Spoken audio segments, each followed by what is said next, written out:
শায়দ বন্ধ পেয়েছে।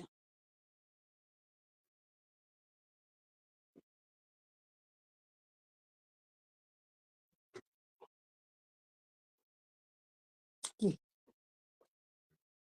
ডাকছো? হুম, ডাকছো? আমার ডাকছো? না, এমনি বলছে।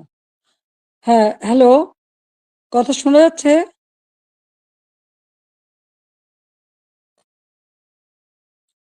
বিসমিল্লাহির রহমানির রহিম। আমি আমাদের ছাত্র সমাজের প্রতি আমি আমার শুভেচ্ছা জানাই। আর বিশেষ করে ছাত্রলীগের সকল নেতাকর্মী যারা যেখানে আছে দেশে বিদেশে সকলকে আমি শুভেচ্ছা জানাচ্ছি। আসসালামু আলাইকুম এবং আদাব। সকলের জন্য আমার দোয়া আশীর্বাদ। বাংলাদেশ একটা ক্রান্তি লগ্নের মধ্য দিয়ে চলছে। বাংলাদেশকে নিয়ে যেন একটা ধ্বংসের খেলা শুরু হয়েছে। যে বাংলাদেশটা সারা বিশ্বের কাছে উন্নয়নের রোল মডেল ছিল, উন্নয়নের বিষয় ছিল, সেই বাংলাদেশের আজকে চরমভাবে ধ্বংস করে আজ একটা জঙ্গি সন্ত্রাসীদের দেশ হিসেবে পরিণত করা হয়েছে। এটাই হলো সব থেকে দুর্ভাগ্যের বিষয়। আগস্ট মাস আমাদের শোকের মাস। সেই আগস্ট মাসেই আবার এদেশের মানুষের অধিকার কেড়ে নেওয়ার জন্য যে চক্রান্ত করা হয়েছে তার শিকার আজকে সমগ্র দেশ। এদেশের বাংলাদেশের কৃষক, শ্রমিক, ছাত্র, জনতা, সরকারি ও অসরকারি কর্মকর্তা কর্মচারী থেকে শুরু করে কেউ রেহাই পাচ্ছে না। পুলিশ বাহিনী কেউ রেহাই পাচ্ছে না। এদের ধ্বংসের খেলা আর রক্তের খেলা আজকে বাংলাদেশকে ক্ষত বিক্ষত করে দিচ্ছে। তোমাদের মনে আছে ২০১৮ সালে ছাত্রদের একটা কোটা আন্দোলন শুরু হয়। আমি তো সে আন্দোলন আমি তাদেরকে কিছুই বলিনি, বরং কোটা বন্ধ করে দিয়েছিলাম, তাদের দাবি পূরণ করেছিলাম। এরপরে মুক্তিযোদ্ধা কয়েকটা পরিবার একটা কোর্টে মামলা করে, তার একটা রায় হয়। সেই রায়ের যখন কোটা আবার চালু করে, আমরা সরকারের পক্ষ থেকেই রিট করে সেটা স্থগিত করে দিই। প্রকৃতপক্ষে আর কোটা আন্দোলন বা কোটা ইস্যুটাই ছিল না। কিন্তু এটা যে কোটা আন্দোলন ছিল না, এটা যে ছিল একটা ভিন্ন ষড়যন্ত্র, সেটা আমি বারবার বলেছি। এটা ছিল সেই একজন ক্ষমতার লোভী, তার মেটিকুলাস ডিজাইনের একটা অংশ। সে অংশ হিসেবে সে ছাত্র হত্যা করেছে, জনগণকে হত্যা করেছে, আওয়ামী লীগের নেতাকর্মী হত্যা করেছে, পুলিশ হত্যা, সাংবাদিক হত্যা, সাংস্কৃতিক কর্মী হত্যা, সারা দেশটাকে ক্ষত বিক্ষত করা, অর্থনীতিকে ধ্বংস করা। আমাদের মহান নেতা জাতির পিতা বঙ্গবন্ধু শেখ মুজিবুর রহমান তার জীবনটাকে উৎসর্গ করেছেন বাংলার জনগণের জন্য। সেই ছাত্র জীবনে যখন পাকিস্তানি শাসকরা আমাদের মাতৃভাষায় কথা বলার অধিকার কেড়ে নেয়, তারই প্রতিবাদ তিনি করেছিলেন। ঢাকা বিশ্ববিদ্যালয়ে তিনি আইন বিভাগের ছাত্র ছিলেন। আর এই প্রতিবাদ করবার জন্যই তিনি বাংলাদেশ ছাত্রলীগ প্রতিষ্ঠা করেন ১৯৪৮ সালে ৪ঠা জানুয়ারি। এবং বাংলাদেশ ছাত্রলীগ, তমুদ্দুন মজলিস সহ আরো কয়েকটি প্রগতিশীল রাজনৈতিক দল নিয়ে ভাষা সংগ্রাম পরিষদ গঠন করেন। সেই ভাষা আন্দোলনে আমাদের যারা শহীদ হয়েছেন, আমি তাদের আজকে স্মরণ করি। সালাম, বরকত, জব্বার যারা জীবন দিয়েছেন, রক্তের অক্ষরে বলে গেছেন, আমরা মায়ের ভাষায় কথা বলতে চাই। আর এই আত্মত্যাগের মধ্য দিয়ে আমাদের যাত্রা শুরু। ধাপে ধাপে জাতির পিতা বঙ্গবন্ধু শেখ মুজিব এই বাংলাদেশের জনগণকে স্বাধীনতার চেতনায় উদ্বুদ্ধ করেন এবং তারই নেতৃত্বে আমরা পেয়েছি স্বাধীনতা, পেয়েছি মুক্তিযুদ্ধে বিজয়। আমি জাতির পিতা বঙ্গবন্ধু শেখ মুজিবুর রহমানের প্রতি শ্রদ্ধা জানাচ্ছি। শ্রদ্ধা জানাই জাতীয় চার নেতার প্রতি, ৩০ লক্ষ শহীদের প্রতি, ২ লক্ষ মা বোনের প্রতি। মুক্তিযোদ্ধাদের জানাই সশ্রদ্ধ সালাম। একটা যুদ্ধবিধ্বস্ত দেশের দায়িত্বভার নিয়েছিলেন বঙ্গবন্ধু শেখ মুজিব। মাত্র ৩ বছর ৭ মাসের মধ্যে সে যুদ্ধের ভয়াবহতা কাটিয়ে ওঠেন। ধ্বংসস্তূপের উপর দাঁড়িয়ে যে যাত্রা শুরু করেছেন শূন্য হাতে, সেই বাংলাদেশকে তিনি মাত্র ৩ বছর ৭ মাসের মধ্যে একটা স্বল্পোন্নত দেশে উন্নীত করেন। সে সময় যখন বাংলাদেশের মানুষের শান্তি শৃঙ্খলা ফিরে আসে, মানুষ একটু সুন্দর জীবনের স্বপ্ন দেখতে শুরু করে, ঠিক তখন আসে আঘাত। ৭৫ 15ই আগস্ট। ওই ধানমন্ডি ৩২ নম্বর বাড়ি, যেখান থেকে জাতির পিতা স্বাধীনতার ঘোষণা দিয়েছিলেন, পাকিস্তানি হানাদার বাহিনী তাকে গ্রেপ্তার করে নিয়ে গেছিল এই ঘটনার পর। তখন এই বাড়িটা তারা লুটপাট করেছিল, কিন্তু আগুন দিয়ে পোড়ায়নি, ভাঙেনি। মুক্তিযুদ্ধে বিজয়ের পর জাতির পিতা ফিরে আসতে সক্ষম হন বাংলাদেশে। ১০ই জানুয়ারি ১৯৭২ সালে তিনি প্রত্যাবর্তন করেন। এই বাড়িতে বসেই তিনি কিন্তু বাংলাদেশের এই বিধ্বস্ত বাংলাদেশকে গড়ে তোলেন। রাষ্ট্রপতি হিসেবে তিনি কিন্তু রাষ্ট্রপতি ভবনে থাকেননি, বা প্রধানমন্ত্রী হিসেবে প্রধানমন্ত্রী ভবনে থাকেননি। এই ছোট বাড়িটা, যে বাড়িটা আমার মা অনেক কষ্ট করে প্রতিটি ইট নিজের হাতে গেড়ে তিনি এই বাড়িটা গড়ে তুলেছিলেন। ওই বাড়িতেই ১৫ই আগস্ট আমার বাবা জাতির পিতা বঙ্গবন্ধু শেখ মুজিবকে হত্যা করা হয়। আমার মা বেগম ফজিলাতুন্নেছা মুজিবকে হত্যা করে। আমার ৩ ভাই, সকলেই আমার ছোট।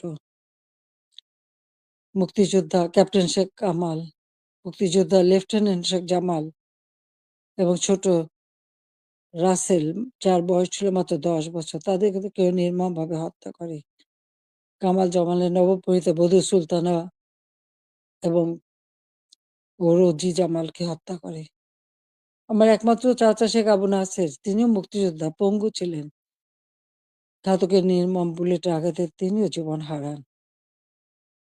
রাষ্ট্রপতি মিলিটারি সেক্রেটারি ছুটে এসেছিলেন ব্রিগেডিয়ার জামিল উদ্দিন, তাকেও হত্যা করে।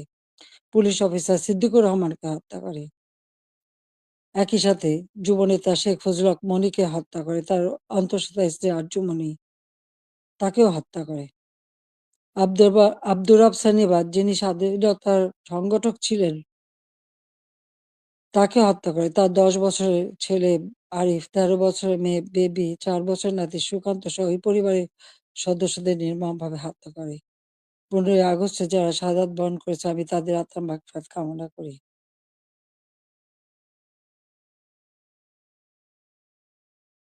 বাংলাদেশের ইতিহাসের সাথে ছাত্রলীগের ইতিহাস জড়িত। জাতির পিতা বঙ্গবন্ধু শেখ মুজিব বলেছিলেন, ছাত্রলীগের ইতিহাস বাংলাদেশের ইতিহাস। প্রতিটি সংগ্রাম, মুক্তিযুদ্ধে ছাত্রলীগের অবদান রয়েছে।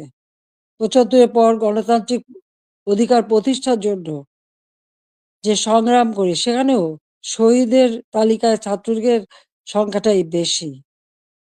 বারবার আঘাত এসেছে, একের পর এক কূ হয়েছে, হত্যা, কূ, ষড়যন্ত্রের রাজনীতি শুরু হয়েছে। সেখান থেকে বাঙালি জাতিকে উদ্ধার করে আমরা এদেশে গণতন্ত্র প্রতিষ্ঠা করি। ১৫ই আগস্ট আমার ছোট বোন রেহানা আর আমি বিদেশে ছিলাম বলে বেঁচে গিয়েছিলাম। ৬টি বছর প্রবাসে আমরা কাটাই। এরপর আমি সুযোগ পাই বাংলাদেশে ফিরে আসতে, বলতে গেলে অনেকটা জোর করে ফিরে আসি। যে দেশে আমার পিতামাতার ঘাতকের দল, যাদেরকে ইন্ডেমনিটি দেওয়া হয়েছিল, তাদের বিচার করা যাবে না। অর্থাৎ আমি একজন মানুষ হিসেবে আমার বাবা, মা, ভাইয়ের বিচার চাইতে পারবো না। সেই বিচারহীনতার সংস্কৃতি ছিল বাংলাদেশে। যে দেশে গণহত্যা চালিয়েছিল পাকিস্তান হানাদার বাহিনী, গ্রামের পর গ্রাম জ্বালিয়ে পুড়ে ছারখার করেছিল। মা বোনদেরকে ধরে নিয়ে ক্যাম্পে রেখে দিনের পর দিন পাশবিক অত্যাচার করত। সেই যুদ্ধাপরাধী যাদের বিচার জাতিপিতা শুরু করেছিলেন, তাদেরকেও কিন্তু ছেড়ে দেওয়া হয়, মুক্তি দেওয়া হয়েছিল তখন। সেই অবস্থায়ও কিন্তু আমি দেশে ফিরে এসেছিলাম একটা প্রত্যয় নিয়ে, যে আদর্শ নিয়ে, যে চেতনা দিয়ে বাংলাদেশ স্বাধীন হয়েছে। যে চেতনা নিয়ে বাংলাদেশ স্বাধীন হয়েছে, সেই মুক্তিযুদ্ধের চেতনাকে বাস্তবায়ন করা। যে আদর্শ বুকে ধারণ করে লাখো শহীদ রক্ত দিয়ে দেশ স্বাধীন করেছে, সেই শহীদের মর্যাদা রক্ষা করে বাংলাদেশের মানুষের অন্ন, বস্ত্র, বাসস্থান, চিকিৎসা, শিক্ষা, মৌলিক অধিকারগুলি নিশ্চিত করে বাংলাদেশকে একটা উন্নত, ক্ষুধা, দারিদ্র্যমুক্ত বাংলাদেশ গড়ে তোলা, যা জাতির পিতা বঙ্গবন্ধু শেখ মুজিবের স্বপ্ন ছিল। এবং সেই কাজে আমরা কিন্তু সাফল্য অর্জন করেছিলাম। প্রথমবার সরকারে এসে আমরা অনেকগুলি উন্নয়নের কাজ করি, এরপর আসতে পারিনি। আবার বাংলাদেশে জঙ্গি, সন্ত্রাস, দুর্নীতির দেশ হয়েছিল, প্রায় ৮টি বছর সময় নষ্ট হয়। ২০০৮-এর নির্বাচনে আওয়ামী লীগ এককভাবে ৩০০ সিটের মধ্যে ২৩৩টা সিট পায়। বাংলাদেশের মানুষের আস্থা, বিশ্বাস অর্জন করে সরকার গঠন করি।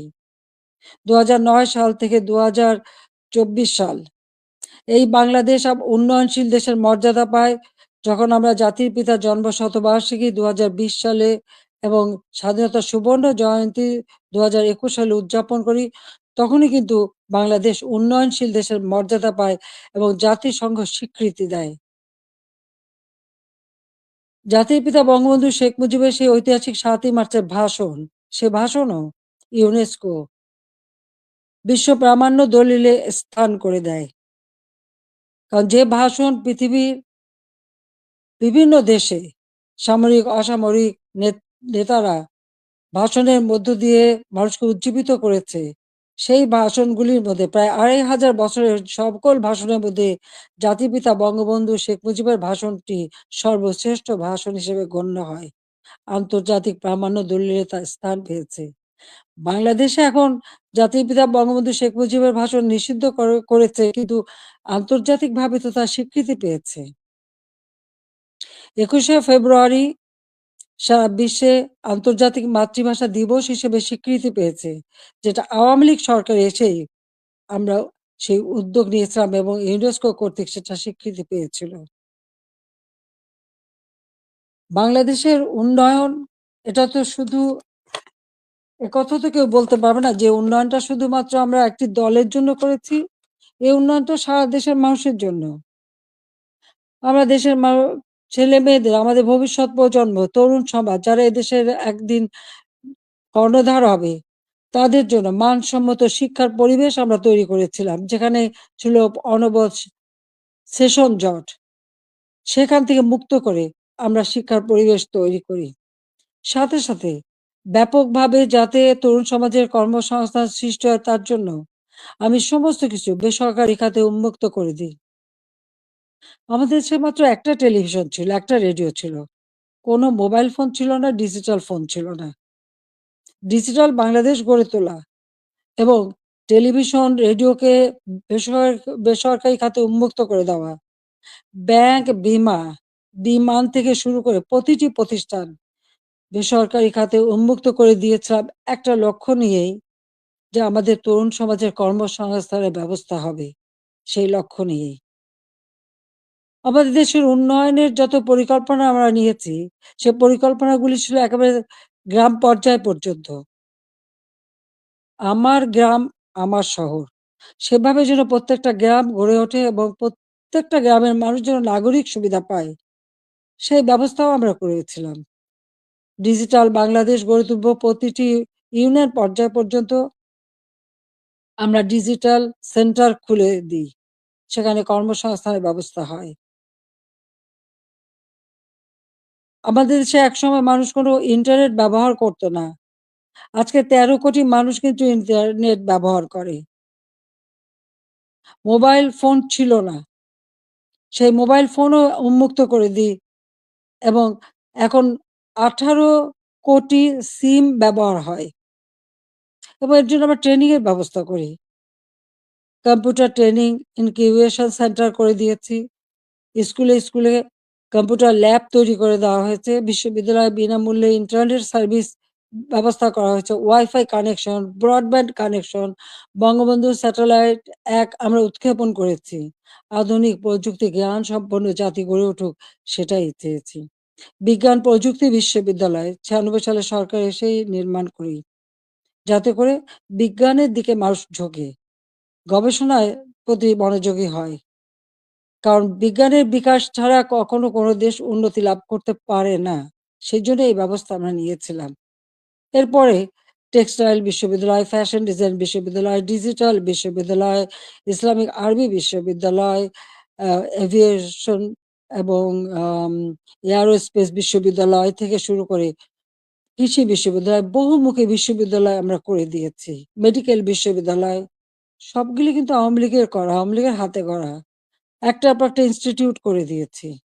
ব্যাপকভাবে কর্মসংস্থান সৃষ্টি করেছে। পাবলিক সার্ভিস কমিশনে প্রতি বছর নিয়মিত পরীক্ষা হওয়া শুরু করে। ছেলেমেয়েরা যথাযথভাবে মেধার ভিত্তিতেই কিন্তু চাকরি পেয়েছে, কাজ পেয়েছে। কর্মসংস্থান ব্যাংক প্রতিষ্ঠা করে দিয়ে যেখান থেকে বিনা জামানতে ঋণ নিয়ে সবাই যেন কাজ করতে পারে, কর্মসংস্থান ব্যবস্থা যাতে হয়। ব্যাপক হারে যেন বিদেশি বিনিয়োগ আসে, সেই সুযোগ আমরা সৃষ্টি করে দিই এবং সেই বিনিয়োগ এসেছে। ২০০৯ সালে সরকার এসে আমি প্রেক্ষিত পরিকল্পনা প্রণয়ন করি ২০১০ থেকে ২০২১। এটার লক্ষ্য ছিল বাংলাদেশকে আরো উন্নত করা, বাংলাদেশের মানুষের জীবন মান উন্নত করা, আধুনিক বিশ্বের সঙ্গে যাতে তাল মিলিয়ে চলতে পারে সেই ব্যবস্থা করা এবং সেটাই আমরা কিন্তু করেছিলাম। আজকে আমাদের এটা বললে চলবে না যে মুক্তিযুদ্ধ, জাতির পিতা বঙ্গবন্ধু শেখ মুজিবের অবদান এবং গণতন্ত্র প্রতিষ্ঠার সংগ্রাম, এর সব সবকিছুই কিন্তু আমাদের আন্দোলন সংগ্রামের ফসল। জাতির পিতা বঙ্গবন্ধু শেখ মুজিব যদি এদের স্বাধীন না করতেন, তাহলে আমরা কোথায় থাকতাম? পাকিস্তানের একটা প্রদেশ। পাকিস্তান আমলে একজন বাঙালি কিন্তু সেক্রেটারি হতে পারেনি। একজন বাঙালি কিন্তু মেজর জেনারেল পর্যন্ত যেতে পারেনি, মাত্র মেজর হিসেবেই থাকতে পারত। একজন মাত্র কর্নেল ছিল। পাকিস্তান আমলে কিন্তু আমাদের শিক্ষার কোনো উচ্চশিক্ষার সুযোগই ছিল না। এমনকি বিদেশে যেতে হলে ওই পাকিস্তানের রাজধানীতে যেয়ে বিদেশের আমাদের পাসপোর্ট এবং ভিসা নিতে হতো। আন্তর্জাতিক ফ্লাইট করাচি থেকে নিতে হতো। সেটা আমার নিজের অভিজ্ঞতা আছে। ৬৯ সালে যখন আমি বিদেশে যাই, ওই করাচিতে যেয়ে থেকে ভিসা নিয়ে তারপর যেতে হয়েছে। কিন্তু দেশ স্বাধীন হবার পরে তো সেটা ছিল না।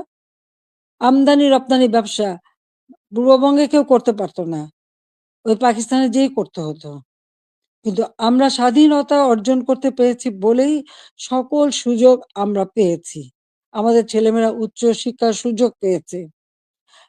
আমাদের মুক্তিযুদ্ধের ইতিহাস আমাদের গৌরবের ইতিহাস, আমাদের বিজয়ের ইতিহাস। এই ইতিহাস কেউ মুছে ফেলতে পারবে না। আমি জানি এটা মুছে ফেলার চেষ্টা হচ্ছে। সংবিধানকে ধ্বংস করা, জাতীয় পতাকা ধ্বংস করা, অনেক চেষ্টাই করা হয়েছে। কিন্তু লাখো শহীদের রক্তের বিনিময়ে যে পতাকা পেয়েছি, যে সংবিধান পেয়েছি, যে স্বাধীনতা পেয়েছি, তা ওই কয়েকজন বুলডোজার দিয়ে ভেঙে গুঁড়িয়ে দেবে এ শক্তি তাদের হয়নি এখনো। এটা তাদের দুর্বলতার প্রকাশ। তারা একটা দালান ভাঙতে পারে, কিন্তু ইতিহাসকে তারা ধ্বংস করতে পারে না। ইতিহাস কিন্তু তার প্রতিশোধ নেয়, এটাও তাদের মনে রাখতে হবে। একবার মুছে ফেলা হয়েছিল ৭৫-এর পর, এরপরে আবার এখন শুরু। যারা এটা করছে তারা তাদের হীনমন্যতার পরিচয় দিচ্ছে। তাদের কাছে বোধহয় বাংলাদেশের স্বাধীনতাটা পছন্দ হয় না। ওই পাকিস্তানিদের মানে অধীনে থাকা আর তাদের পদলেহন করাটাই তাদের বোধহয় পছন্দ। আজকে অন্তত আমরা বলতে পারি, জাতির পিতা স্বাধীনতার পর যুদ্ধ বিধ্বস্ত দেশ যখন গড়ে তোলেন, তখনও কিন্তু ছাত্রছাত্রীদের বিনামূল্যে বই দিতেন, বিনামূল্যে কাপড় চোপড় দিয়েছেন, প্রত্যেক বাড়ি বাড়ি ত্রাণ সামগ্রী পৌঁছে দিয়েছেন।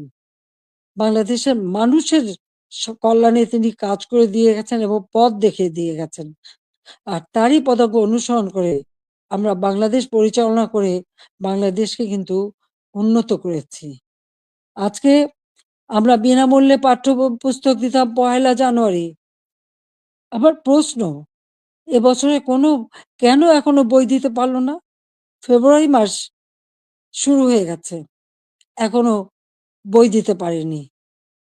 অথচ কোভিডের সময় যখন অর্থনৈতিক মন্দা বিশ্বব্যাপী, তখনও আমরা ঠিক ১লা জানুয়ারি আমাদের শিক্ষার্থীদের হাতে বই তুলে দিয়েছিলাম সময় মতো।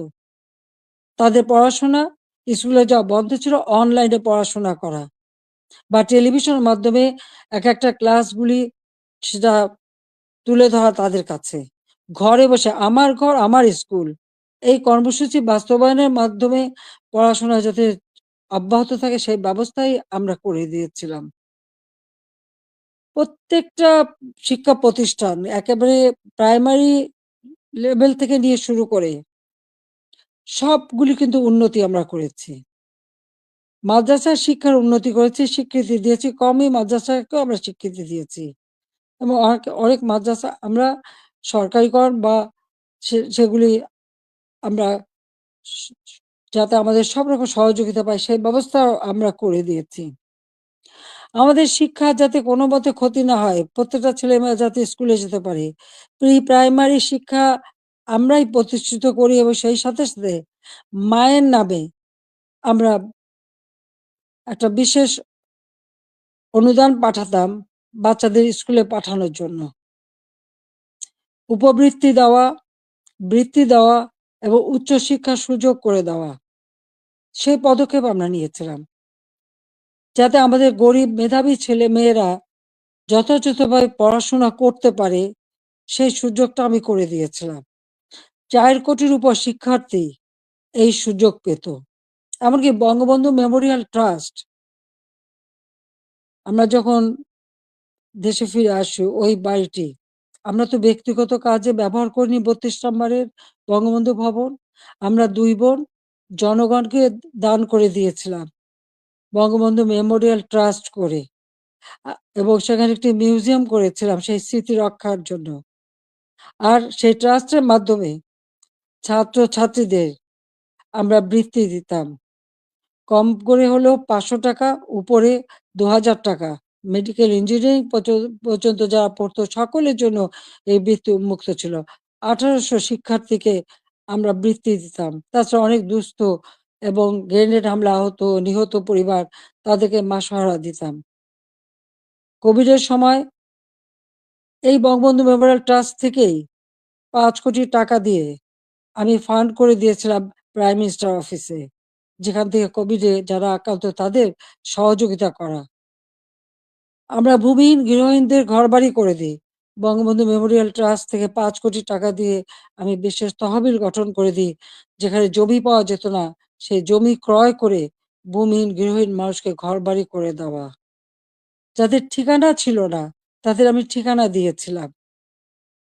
এমনকি এই আশ্রয়ণ প্রকল্পের থেকে পুলিশের চাকরিও পেয়েছে আমাদের অনেক ছেলেমেয়ে।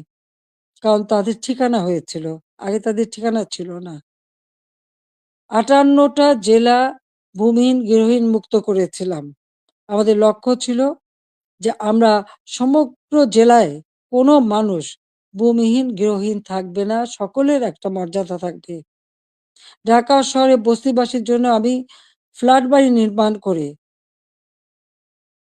সেখানে তাদের থাকার ব্যবস্থা ভাড়া ভিত্তিক। বস্তিতে যে ভাড়া দিত সেই ভাড়াতেই যা থাকতে পারে সেই ব্যবস্থা করেছি। আমাদের দেশের যারা সুইপার, হরিজন, দলিত শ্রেণী তাদেরকে ফ্ল্যাট বাড়ি নির্মাণ করে দিয়েছি। এবং আমাদের বেদে, কুষ্ঠরোগী, হিজড়া প্রতিটি অনগ্রসর যারা তাদের জন্য বিনামূল্যে ঘর এবং তাদের জীবন জীবিকার ব্যবস্থা আমরা করে দিয়েছি। বাংলাদেশে আমি যখন ৯৬ সালে সরকার গঠন করি মাত্র ১৬০০ মেগাওয়াট বিদ্যুৎ ছিল। আমি ৪৩০০ মেগাওয়াটে উন্নীত করেছিলাম। কিন্তু পরবর্তীতে ৮ বছর পর যখন আবার সরকারে আসি তখন পেয়েছিলাম মাত্র বত ৩২০০ মেগাওয়াট।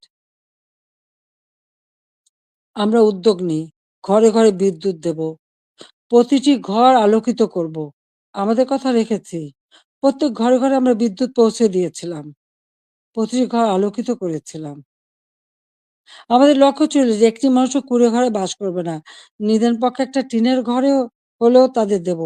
সেটা কিন্তু আমরা দিতে পেরেছি এবং এর পরবর্তীতে এসে সেমি পাকা ঘর আমরা দিয়ে দিয়েছি। যাতে মানুষ বাঁচতে পারে। খেলাধুলায় আরো আগ্রহী যাতে হয়। ক্রিকেট টেস্ট ম্যাচ সেটাও আমার সময়ে অর্জন করা এবং সেই সঙ্গে সঙ্গে তাদের ট্রেনিং করানো। ক্রিকেট, ফুটবল বা দেশীয় খেলা, হকি প্রত্যেকটা খেলার সুযোগ আমরা করে দিয়েছি এবং ছেলেমেয়ে উভয়ই সুযোগ পেত। আমাদের সে প্রাইমারি স্কুলে মেয়েদের জন্য বঙ্গমাতা গোল্ড কাপ টুর্নামেন্ট এবং ছেলেদের জন্য বঙ্গবন্ধু শেখ মুজিব গোল্ড কাপ টুর্নামেন্টের মাধ্যমে সেই ছোট্টবেলার থেকে যাতে তারা খেলতে পারে সেই ব্যবস্থা আমরা করে দিয়েছি।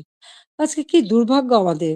আমাদের মেয়েরা ফুটবল খেলতে যেয়ে সারা অনেক দেশ থেকে কিন্তু তারা জয়ী হয়ে এসেছে, বাংলাদেশের সুনাম করে এসেছে। আজকে আমাদের দেশে তারা খেলতে পারছে না।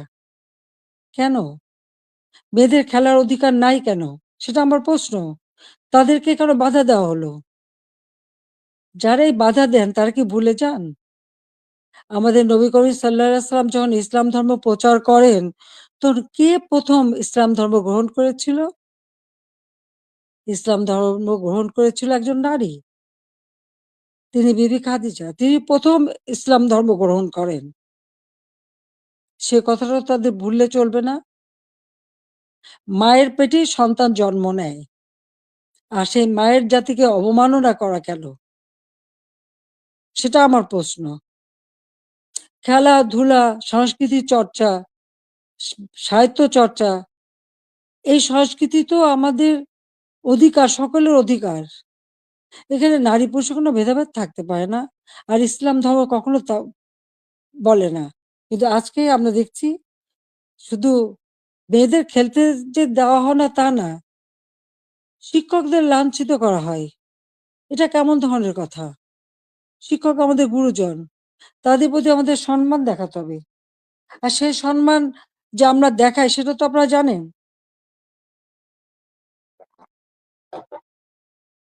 এমনকি আমি প্রধানমন্ত্রী হবার পরেও আমার ইউনিভার্সিটির শিক্ষক, তাদেরকে আমি সম্মান করতাম। আমার স্কুলের শিক্ষক যাদের সঙ্গে দেখা হওয়ার সাথে, সাথে আমি সম্মান করতাম। তাদের পা ধরে সালাম করতাম। কারণ শিক্ষক গুরুজন। কিন্তু আমি জানি না এই কোটা আন্দোলনের নামে এমন একটা পরিবেশ সৃষ্টি করে ফেলা হলো যে ছাত্রছাত্রীরা শিক্ষকদের অপমান করে, তাদের গলায় জুতার মালা পরায়, তাদেরকে গাছের সাথে বাঁধে, তাদেরকে দিয়ে জোর করে পদত্যাগ করায়। কেন এই ধরনের বেয়াদবি কেন শিখাবে বা এই শিশুদের কোমলমতি শিশুদের এবং ছাত্রছাত্রীরা কেন এই বেয়াদবি করবে? আজকে ছাত্রছাত্রীরা শিক্ষকদের বয়কট করে। এই ধরনের অদ্ভুত আচরণ আমি জানি না পৃথিবীর আর কোনো দেশে আছে কিনা। তাহলে আমরা কি পরিচয় দেব? যে দেশের মানুষ ৭১ সালে মুক্তিযুদ্ধে বিজয় অর্জন করে বিজয়ী জাতি হিসেবে সারা বিশ্বে সম্মান পেয়েছে, আজকে সেই দেশের মানুষ কাছে কোথায়? কোথায় সেই সম্মান?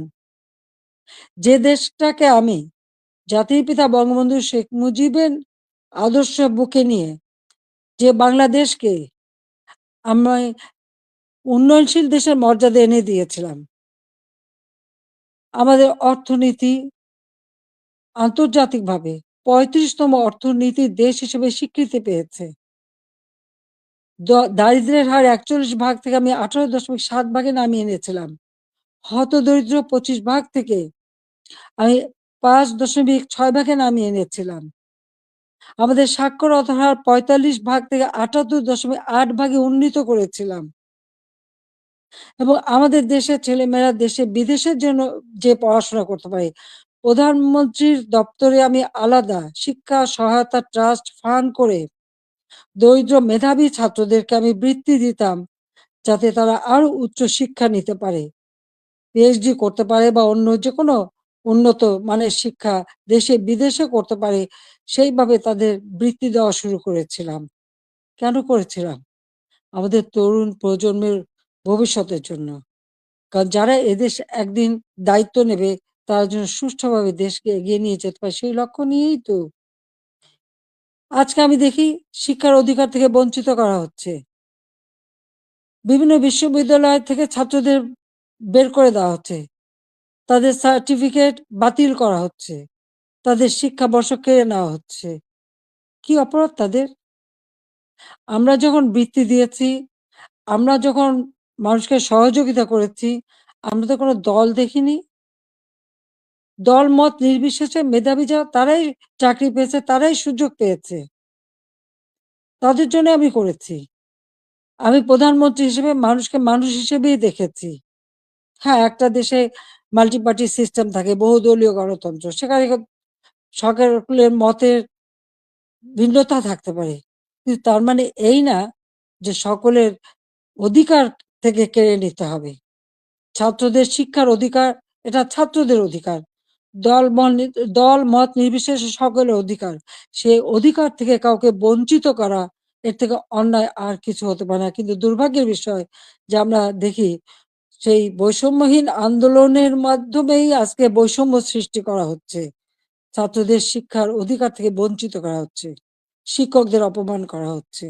শিক্ষা প্রতিষ্ঠানগুলির পরিবেশ নষ্ট করা হচ্ছে। কেন এই অবস্থা থাকবে? বাংলাদেশে ২০২৪ সালে যে ঘটনা ঘটলো, সেখানে পুলিশদের পিটিয়ে হত্যা করা। একটা অন্তঃসত্ত্বা নারী পুলিশ যে বারবার বলছে, "ভাই আমাকে মারবেন না, আমার পেটে বাচ্চা।" মানুষ এত অমানুষ হয় কিভাবে যে তাকে পিটিয়ে হত্যা করা হলো? আগুন দিয়ে পুলিশ ফাঁড়িতে জ্বালিয়ে দেওয়া এবং সেখানে আগুন দিয়ে পুড়িয়ে ফেলা। মানুষকে মেরে পা বেঁধে ঝুলিয়ে রাখা, ঠিক কসাইখানায় পশু জবাই দিয়ে যেমন পা বেঁধে ঝুলিয়ে রাখে সেইভাবে তাদের ঝুলিয়ে রাখা। যারা এমনকি তাদেরকে এমনভাবে অপমান করা, কাপড় খুলে নিয়ে তাদেরকে একেকজনকে কিভাবে বেইজ্জতি করা। যারা এইসব ঘটনা ঘটছে তাদের মধ্যে কি এতটুকু মানবিকতা নেই? এতটুকু শালীনতাবোধ নেই? কি করে একটা মানুষ এভাবে মানুষকে অত্যাচার করতে পারে? আমরা তো ১৫ বছর ৭ মাস তো ক্ষমতায় ছিলাম। এইভাবে তো আমরা কাউকে অপমান করিনি বা এভাবে দলীয়করণ আমরা করিনি। ব্যবসা-বাণিজ্য আজকে কেউ করতে পারছে না। ব্যবসায়ীদের উপর অনবরত আক্রমণ, গ্রেপ্তার, কলকারখানা বন্ধ, হাজার, হাজার শ্রমিক বেকার হয়ে যাচ্ছে। আজকে কৃষক চাষ করতে পারছে না। সার নেই, বিদ্যুৎ নেই, সেচ দিতে পারে না। এই অবস্থা তো বাংলাদেশে ছিল না। আমি তো এই অবস্থা রেখে আসিনি। বাংলাদেশে মানুষের খাদ্য নিরাপত্তা নিশ্চিত করেছি। উত্তরবঙ্গে মঙ্গা লেগেই থাকতো, সেখানে মঙ্গা দূর করেছি। যারা একবেলা খাবার পেত না, অন্তত ৩ বেলা তারা খাবার পেত। বিদেশ থেকে পুরনো কাপড় এনে পরানো হতো। কই আওয়ামী লীগ সরকার আসার পরে তো বিদেশ থেকে পুরনো কাপড় এনে পরানো লাগেনি। অন্ন, বস্ত্র, বাসস্থান, চিকিৎসা, শিক্ষা সব ব্যবস্থাই তো করেছিলাম। কমিউনিটি ক্লিনিকের মাধ্যমে ৩০ প্রকার ঔষধ বিনামূল্যে দেওয়া হতো। আন্তর্জাতিক মানের চিকিৎসা সেবা দেওয়ার জন্য আন্তর্জাতিক মানের হাসপাতাল তৈরি করেছি। বেসরকারি খাতে উন্মুক্ত করে দিয়েছি। প্রায় ৪৪,০০০ মতো নার্স নিয়োগ দিয়েছি, ২২,০০০ ডাক্তার নিয়োগ দিয়েছি। মানুষের সেবা মানুষ যাতে পায় সেই ব্যবস্থাই আমরা নিয়েছি। কিন্তু আজকে যেন সব বৃথা হয়ে গেল। অপরাধটা কি আমার? আমি সেটা জানতে চাই। যারা আমাকে স্বৈরাচার বলেন, গণহত্যা বলেন, আজকে আমার জিজ্ঞাসা, আজকে যে বাংলাদেশের যে অবস্থা চলছে, এই যে পুলিশ হত্যা, আওয়ামী লীগের প্রায় ৪০০ মতো নেতাকর্মীকে নির্মমভাবে হত্যা করা হয়েছে। হাত কেটে, পা কেটে, গলা কেটে হত্যা করা। ছাত্র, যুবক, মহিলা কেউ তো ছাড়া পাচ্ছে না। ছেলেকে পায় না বলে মাকে গ্রেপ্তার করা, মাকে গাছের সাথে বেঁধে অপমান করা, জায়নামাজের উপরে কুপিয়ে মারা অথবা আগুন দিয়ে পুড়িয়ে ফেলা। এ কি বর্বরতা? এ কোন ধরনের বর্বরতা? তো এরা কারা? এরা কি গণহত্যাকারী না? এরা কি স্বেচ্ছাচারী না? একজন যাকে সবথেকে বেশি সহযোগিতা আমি করেছিলাম। গ্রামীণ ব্যাংকের ম্যানেজারের পদ, ৳৬,০০০ বেতনের চাকরি ৯০ সালে পেয়েছিলেন। আমি ৯৬ তে সরকার আসার পরে এই গ্রামীণ ব্যাংকে ৪০০ কোটি টাকা দিয়ে এই গ্রামীণ ব্যাংকটাকে আমি দাঁড় করিয়ে দিই। শুধু তাই না, গ্রামীণ ফোনের ব্যবসাটাও ওই ডক্টর ইউনূসকে দিয়েছিলাম। আমার কাছে বারবার ধর্ণা দিয়েছিল। বলেছিল ওখান থেকে যে লাভ হবে সেই লাভের অংশ যাবে গ্রামীণ ব্যাংকে। তা কিন্তু যায়নি। বরং এগুলি বেচেই খেয়েছে। মানি লন্ডারিং করেছে, দুর্নীতি করেছে এবং তার ক্ষমতার লোভ আজকে বাংলাদেশকে ধ্বংসের দিকে নিয়ে এসেছে। একটি মানুষের ক্ষমতার লোভ বাংলাদেশকে জ্বালিয়ে পুড়িয়ে ছারখার করে দিচ্ছে। তার মধ্যে কি এতটুকু মনুষ্যত্ববোধ নেই? কৃতজ্ঞতা বোধ নেই? যেই তার উপকার করে তার উপরেই তার মাথায় আঘাতটা করতে হবে। কেন? ক্ষুদ্র ঋণ আন্তর্জাতিকভাবে স্বীকৃত ছিল না। এই ডক্টর ইউনূসেরই অনুরোধে আমি নিজে তার সম্মেলনে উপস্থিত হই। যেখানে স্পেনের রানী কুইন সোফিয়া এবং হিলারি ক্লিনটন তারা উপস্থিত হন। আমি উপস্থিত ছিলাম বলে প্রধানমন্ত্রী হিসেবে। এবং ক্ষুদ্র ঋণ জাতিসংঘে যাতে স্বীকৃতি পায় সে ব্যবস্থাও আমি করেছিলাম। কিন্তু কত বড় বেইমান মুনাফিক যে তার ক্ষমতার লোভ এমন পর্যায়ে চলে গেল যে সে আমাকে আর রেহানাকে হত্যা করার পর্যন্ত পরিকল্পনা করল। এবং তার বক্তৃতায় তিনি ধরা পড়ে গেছেন। বিল ক্লিনটনের ফাউন্ডেশনে সে মোটা টাকা দেয়। আমাদের দেশে কোনো দুর্যোগ দুর্বিপাকে কোনোদিন মানুষকে এক পয়সা সাহায্য করেনি। কিন্তু সেখানে তিনি মোটা টাকা দিয়েছিলেন। আপনারা দেখেছেন গত সেপ্টেম্বর মাসে জাতিসংঘ যখন যায় সেখানে বিল ক্লিনটন ফাউন্ডেশনে দাঁড়িয়ে ইউনূস সাহেব কি বক্তৃতা দিলেন? যে এই আন্দোলন, কোটা আন্দোলন এটা কোনো ছাত্র জনতার আন্দোলন ছিল না। এটা ছিল তার meticulously designed আন্দোলন, যা তার মাস্টার মাইন্ডের মাধ্যমে করা। ওই মাহফুজ আলমকে তার পরিচয় করে দিয়েছিল মাস্টার মাইন্ড হিসেবে। তার অর্থটা কি? ছাত্রদেরকে বিভ্রান্ত করা হয়েছে। আমাদের ছাত্ররা কোমলমতি, তারা ঠিক কোনটা সঠিক সবসময় তো বুঝতে পারে না, তারা ঝুঁকে চলে এসেছে। আবার আরেকজন সমন্বয়ক বলল কি, গণভবন আক্রমণের আগে বেশি ছাত্র পায়নি, তাই ফলস আইডি কার্ড করে ভুয়া ছাত্র বানিয়ে নিয়ে এসেছিল। তার মানে এদের উদ্দেশ্যটা কি ছিল? আমি আজকে জাতির কাছে এটা জানতে চাই এবং জাতির কাছে আমি বলবো, 15ই আগস্ট আমরা 2 বোন বেঁচে গিয়েছিলাম, এটাই কি আমাদের অপরাধ? বাবা, মা, ভাই সব হারিয়েছিলাম। সব হারিয়েও সেই শোক ব্যথা বুকে নিয়েও ফিরে এসেছি বাংলাদেশের মানুষের কাছে। কেন? আমি দেখেছি একটার পর একটা কূপ হচ্ছে, মুক্তিযোদ্ধাদের হত্যা করা হচ্ছে, গণতান্ত্রিক অধিকার নেই, পেটে ভাত নেই, প্রতিনিয়ত দুর্ভিক্ষ, চারিদিকে হাহাকার। যে বাংলাদেশ জাতির পিতা স্বাধীন করেছিলেন, দুঃখী মানুষের মুখে হাসি ফোটাবেন, মানুষের ক্ষুধার অন্ন যোগাবেন, সকল মৌলিক অধিকার নিশ্চিত করবেন, সেই বাংলাদেশে প্রতিনিয়ত এই ক্ষমতার লড়াই, একটা অশান্ত পরিবেশ। বাংলাদেশের মানুষের আর্থসামাজিক উন্নয়ন করবার জন্যই আমি এসেছিলাম এবং আমি তা করেছি। কই, আমরা নিজের জন্য তো কিছু করিনি। আমাদের ছেলে মেয়ে, 5টা ছেলে মেয়ে রানার আমার, তারা চাকরি করেছে, পড়েছে, লেখাপড়া শিখেছে, অক্সফোর্ড, হার্ভার্ড, এলএসসি অথবা লন্ডন স্কুল, বিভিন্ন জায়গা থেকে তারা ডিগ্রি পেয়েছে। তারা নিজেদের যোগ্যতায় ডিগ্রি নিয়েছে। তাদের জন্য তো আমি কিছু করিনি। তারা নিজেরা লেখাপড়া শিখে নিজের পায়ে দাঁড়িয়েছে। আমি তাদের একটা কথাই আমরা 2 বোন বলেছি আমাদের ছেলেমেয়েদেরকে, যে তোমাদের জন্য কোনো সম্পদ রেখে যেতে পারবো না। তোমাদের শিক্ষাটাই হবে তোমাদের একমাত্র সম্পদ। এবং তারা তাই করেছে। সেভাবেই তারা লেখাপড়া শিখে সেইভাবেই জীবনযাপন করে।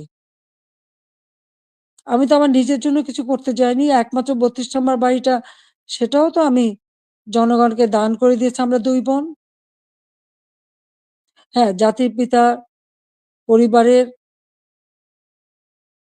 নিরাপত্তা দেওয়ার জন্য একটা আইন করা হয়েছিল। সেই সূত্রে একটা বাড়ি রেহানাকে থাকতে দেওয়া হয়েছিল। আর আমার স্বামী, তিনিও চাকরিজীবী নিউক্লিয়ার সায়েন্টিস্ট ছিলেন। তার একটা বাড়ি 5 নম্বরে, যেটা জয়পুতুলের। আজকে সেই বাড়িও পুড়িয়ে দেওয়া হয়েছে। রেহানার বাড়িও লুট করা হয়েছে। আর গণভবন তো সরকারি, সেটা ভাঙাচোরা, লুটপাট, 2 হাতে লুট করা হয়েছে। এমনকি ডক্টর ইউনূস নিজেই ওখানে চলে গেছেন তার সমন্বয়কদের সাথে নিয়ে, উপদেষ্টাদের সাথে নিয়ে। তিনিও বোধহয় লুটপাট করতে গিয়েছিলেন। আর 32 নাম্বার, এটা তো আমরা কোনো ব্যক্তিগতভাবে ব্যবহার করিনি। মিউজিয়াম সারা বিশ্বের অনেক বড় বড় নেতারা এসেছেন, রাষ্ট্রপ্রধান এসেছেন, সরকার প্রধান এসেছেন, ওই বাড়ি ভিজিট করেছেন। আজকে সেই বাড়িটা ভেঙে ফেলা হচ্ছে। কেন? বাড়িটার কি অপরাধ? ওই বাড়িটাকে কেন এত ভয়? আমি দেশের মানুষের কাছে আজকে বিচার চাই।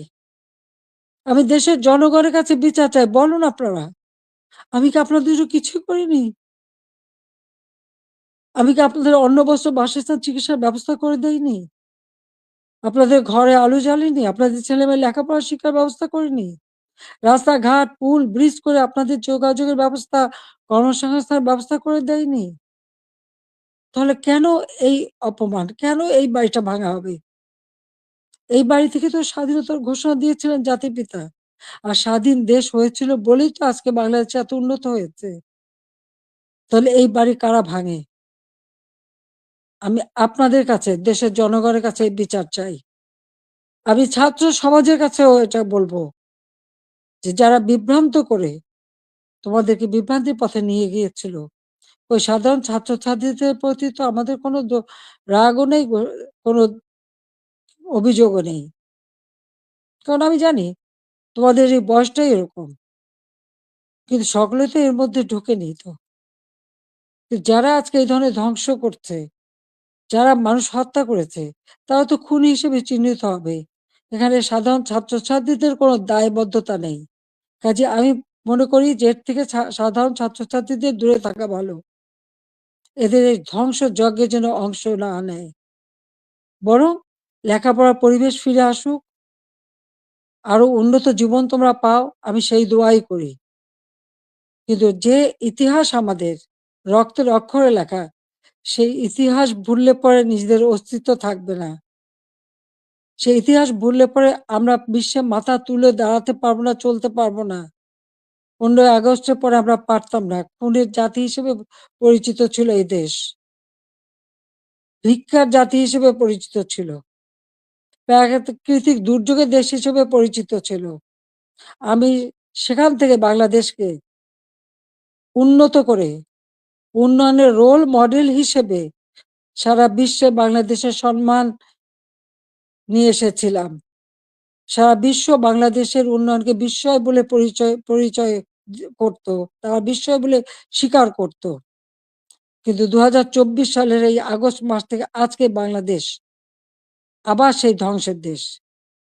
আমার একটা প্রশ্ন, জুলাইয়ের 15 তারিখ থেকে যত রকমের হত্যাকাণ্ড, পুলিশ হত্যা, আওয়ামী লীগ নেতাকর্মী হত্যা, ছাত্র হত্যা, শিশু হত্যা, যত হত্যা হয়েছে, কেন ইন্ডেমনিটি দেওয়া হলো? অপরাধ করলে অপরাধীদের শাস্তি পেতে হবে। যারা অগ্নিসংযোগ করা হলো, ওই মেট্রো রেল, তারপরে এক্সপ্রেসওয়ে, ফ্লাইওভার বা প্রত্যেকটা বিটিভি থেকে শুরু করে প্রতিটি প্রতিষ্ঠানে যে আগুন দেওয়া হলো, এবং সেটা সমন্বয়ক একজন বলেছে পুলিশ হত্যা না করলে আর মেট্রো রেলে আগুন না দিলে নাকি বিপ্লব সফলতা। কিসের বিপ্লব? এই হত্যাযজ্ঞ ধ্বংসলীলাই কি বিপ্লব? বিপ্লবের অর্থ বোঝে? তারা নিজেরাই স্বীকার করছে। আর সেখানে তাদেরকে ইন্ডেমনিটি দেওয়া হয়েছে। অপরাধ যারা করে তারাই দায় মুক্তি পায়, আর অপরাধী তাদের বিচার কিন্তু একদিন না একদিন হবেই। এটা সকলের মনে রাখতে হবে। তো আমি আজকে এখানে ছাত্র সমাজ আছে, আমি সবাইকে বলবো অন্তত মনোযোগী হও পড়াশোনায়, নিজের পায়ে দাঁড়াও, নিজের পিতামাতাকে সম্মান করো, শিক্ষকদের সম্মান করো, নিজের শিক্ষা প্রতিষ্ঠান, এই প্রতিষ্ঠান কোনো জঙ্গিদের হাতে তুলে দিও না। এই শিক্ষার অনেক কষ্ট করেই আমরা শিক্ষার পরিবেশ এনেছিলাম, যেখানে প্রতিদিন বোমাবাজি আর অস্ত্রের ঝনঝনানি ছিল, সেখান থেকে মুক্ত করে চমৎকার পরিবেশ করে দিয়েছিলাম, কোনো সেশন জট ছিল না। কিন্তু আজকে আবার সেই সেশন জট, আজকে আবার একটা দুঃসময় যাচ্ছে। আমাদের এই তরুণ সমাজই পারে এখান থেকে পরিবর্তন আনতে। যে চেতনা নিয়ে লাখো শহীদ রক্ত দিয়েছে, সে চেতনাকে ধ্বংস হতে দিও না। তাহলে নিজেরা বিদেশেও মুখ দেখাতে পারবে না, দেশেও না। মানুষের ধিক্কার ছাড়া কিছু জুটবে না। কাজে সকলে সাধারণ শিক্ষার্থীদের বলবো, তোমরা দেশকে ভালোবাসো, দেশের মানুষকে ভালোবাসো, মানুষের কল্যাণে কাজ করো।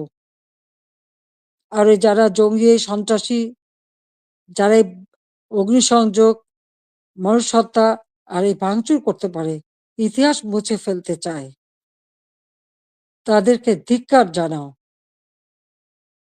আজকে আবার আমি এখান থেকে বিদায় নেব। তার আগে আমি এটুকুই বলবো, দেশের মানুষের কাছেই আমার জিজ্ঞাসা যে যারা মানুষ হত্যা করে, যারা ধ্বংসযজ্ঞ চালায়, তারা ফ্যাসিবাদী, না যারা মানুষের কল্যাণ করে, অন্ন বস্ত্র বাসস্থানের ব্যবস্থা করে, ঘরে ঘরে আলো জ্বালে, দেশের মানুষকে উন্নত জীবন দেয়, তারা ফ্যাসিবাদী, কারা স্বৈরাচার। এটা দেশের জনগণই বিচার করবেন। আমি তো আপনাদের কল্যাণে কাজ করেছি, দেশের মানুষের কল্যাণে কাজ করেছি। নিজের দিকে তো তাকাইনি, নিজের কি আছে না আছে সে তো দেখিনি। শুধু আপনাদের কল্যাণের জন্যই সবটুকু উজাড় করে দিয়ে দিন রাত পরিশ্রম করে মাত্র 15 বছরের মধ্যে বাংলাদেশকে উন্নত দেশ করেছি, উন্নয়নশীল দেশের মর্যাদা এনে দিয়েছি। যা বিশ্বে বাংলাদেশের মর্যাদা অর্জন করেছিল, আজকে সব ধ্বংস হয়ে গেছে। তবে আমি এটুকু আশাবাদী, হ্যাঁ, আমাদের যে স্মৃতিটুকু নিয়ে 2 বোন বেঁচে ছিলাম, আজকে সেই স্মৃতিটুকু ভেঙে ফেলা হচ্ছে। এর আগে আগুন দিয়ে পুড়িয়েছে, আজকে তা ভেঙে ফেলা হচ্ছে। হ্যাঁ, একটা দালান ভেঙে ফেলতে পারে, ইতিহাস মুছতে পারবে না। একবার ভাঙলে আবার আমরা গড়তে পারবো। এই বাংলাদেশ আবার মাথা তুলে দাঁড়াবে। বাংলাদেশের মানুষ আবার বিশ্ব দরবারে মাথা উঁচু করে দাঁড়াবে। আল্লাহ যখন বাঁচিয়ে রেখেছেন, তো নিশ্চয়ই আমার কিছু কাজ বাকি আছে। সেটুকু করার জন্য আল্লাহ বাঁচিয়ে রেখেছেন। নইলে বারবার কেন মৃত্যুর হাত থেকে বেঁচে আসবো? মানুষের দোয়া, উপরে আল্লাহ রাব্বুল আলামিন ওই গ্রেনেড হামলা, গুলি, বোমা সব জায়গা থেকে তো আমাকে রক্ষা করে নিয়ে এসেছেন। এবারেও তো সেই একই অবস্থা। এবার তো একটাই লক্ষ্য ছিল। তার meticulous ডিজাইনই ছিল ইউনূস সাহেবের আমাকে ২ বোনকে হত্যা করা। তারপরেও কিভাবে আল্লাহ আমাদেরকে রক্ষা করেছেন। কাজেই আবার বাংলাদেশ ফিরে আসবে। মুক্তিযুদ্ধের চেতনা গড়ে উঠবে। শহীদের রক্ত কখনো বৃথা যেতে পারে না। এটাই আমার কথা। আমি ছাত্রলীগকে ব্যান্ড করেছে। ছাত্রকে ব্যান্ড করার কোনো অধিকার নেই। কারণ ইউনূস সাহেবের ক্ষমতা দখল সম্পূর্ণ অবৈধ, অসাংবিধানিক। অস্ত্র, অর্থের জোরে মানুষ খুন করে মানুষের লাশের উপর পাড়া দিয়ে সে ক্ষমতায় এসেছে। এভাবে অন্যায় করে যারা ক্ষমতায় আসে, এই ক্ষমতা কিছুদিন ভোগ করতে পারে। কারণ নিজে ট্যাক্স দেবে না, মানুষের উপর ট্যাক্সের বোঝা চাপাবে, ভ্যাট বসাবে। জনগণকে ভাত দিতে পারবে না, পুলিশের পোশাক বদলায়। পাকিস্তানিদের পোশাকের সাথে মিলিয়ে পোশাক পরায়। কৃষক চাষ করতে পারে না, সার পায় না, সেচ পায় না, শ্রমিক কাজ পায় না, শ্রমিকদের বেকার করে দেয়। অথচ নিজের অর্থ সম্পদ ঠিকই আছে এবং অর্থ পাচার করা অব্যাহত রেখে দিয়েছে। কাজে এ অন্যায় আল্লাহ রাব্বুল আলামিনও সইবে না। এবং বাংলাদেশের মানুষকেও বলবো, আপনারাও এই অন্যায়ের প্রতিবাদ করবেন, প্রতিরোধ গড়ে তুলবেন। বাংলাদেশকে এভাবে ধ্বংস হতে দেবেন না। আমি আছি আপনাদের পাশে। আমি যত দূরেই থাকি না কেন, আমার মন আপনাদের সাথে আছে। আর আপনারা আমার মনের ভিতরে আছেন। বাংলার জনগণকে নিয়ে তো সব শোক ভুলেছিলাম। বাংলাদেশের মানুষকেই তো একটা নিজের পরিবার হিসেবে আমি নিয়েছিলাম। আর সেইভাবে নিজের ছেলে-মেয়েকে স্নেহ-বঞ্চিত করেছি। কিন্তু আপনাদের জন্য দিন-রাত পরিশ্রম করেছি। কাজে আমি আপনাদের কাছেই বিচার চাই আর আপনাদের সহযোগিতা চাই।